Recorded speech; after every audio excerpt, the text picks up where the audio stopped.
शाहरुख खान और सूर्या सर ने guest appearance भी दिया है, उनके साथ अगर आप अपने बॉन्ड के बारे में कुछ शेयर करना चाहें तो। मैंने इस कहानी के बारे में जिक्र किया था खान साहब को when we were shooting for Zero, और उन्हें, मुझे नहीं लगा था कि वो सुन भी रहे हैं, पर उन्होंने कहा कि अच्छा यार तू कुछ अलग करते रहता है, very happy, very proud of you. फिर कई महीने के बाद जब पिक्चर बन गई और मैं उनके बर्थडे पे गया तो उन्होंने कहा कि मैडी तुम्हारी वो जो रॉकेट वाली फिल्म है ना, मैं उसमें एक रोल करना चाहता हूँ। तो मैंने कहा बहुत अच्छी बात है sir, thank you very much. कहता है अरे मजाक नहीं कर रहा हूँ, मैं सीरियसली करना चाहता हूँ। मैंने कहा सर थैंक यू। कहता है अरे यार इसको कोई समझाओ, मैं सीरियस हूँ। तो यार मैंने कहा ठीक है सर। और फिर उसके सारे दोस्त आ गए तो मैं चला गया सरिता के साथ। और 2 दिन बाद मेरी बीवी ने कहा कि यार वो खान साहब ने आपसे कहा है, जिक्र किया है, एटलीस्ट उनको थैंक यू तो कह दो कि वो तुम्हारे स्क्रिप्ट को आज तक याद रखें। तो जब मैंने उनके असिस्टेंट को मैसेज किया कि आप कह दीजिए, तो उनका फ़ोन आ गया उनके असिस्टेंट का कि मैडी खान साहब पूछ रहे हैं कि आपको डेट कब चाहिए। मैंने कहा यार ऐसी बातें मत करो, खामखा मैं ख्याली पुलाव में घूम जाऊँगा, मेरे को लगेगा कि यकीन है। तो उन्होंने कहा no no he is very serious. मैंने कहा मैं खान साहब को अपनी पिक्चर में बैकग्राउंड में नहीं पासिंग करा सकता, क्या कह रही हैं आप। मैंने कहा एक रोल है जो इम्पोर्टेंट है। उन्होंने कहा कि कितने डेट्स चाहिए, और फिर वो आए। वो अपने कैरावैन के लिए, असिस्टेंट के लिए या अपने कपड़ों के लिए भी पैसे तक नहीं लिया। वो आए, हिंदी और इंग्लिश में एक्टिंग की उन्होंने, मुझे मतलब टोटली फ्री। और मैं बहुत खुशी महसूस कर रहा था कि हमारी जो इतनी बॉन्डिंग है ये हमारे लिए, मेरे लिए कर रहे हैं। लेकिन जिस वक्त ये जाकर नंबी नारायण साहब से मिले और उनकी आंखों में जो मैंने आदर और प्यार देखा, तब मैं समझ गया कि ये एक्चुअली किसके लिए कर रहे हैं।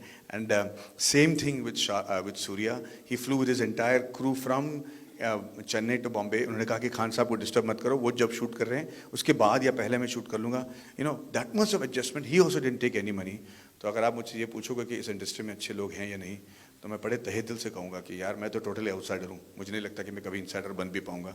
लेकिन इस इंडस्ट्री में बहुत अच्छे लोग हैं, मेरे लिए तो बहुत ही अच्छे रहे हैं, और they have always supported me when I needed them. Sir मेरा सवाल ये है कि जैसे कि आपने कहा कि मुझे एंड मौके पर कहा गया था कि आपको फिल्म डायरेक्ट करनी है।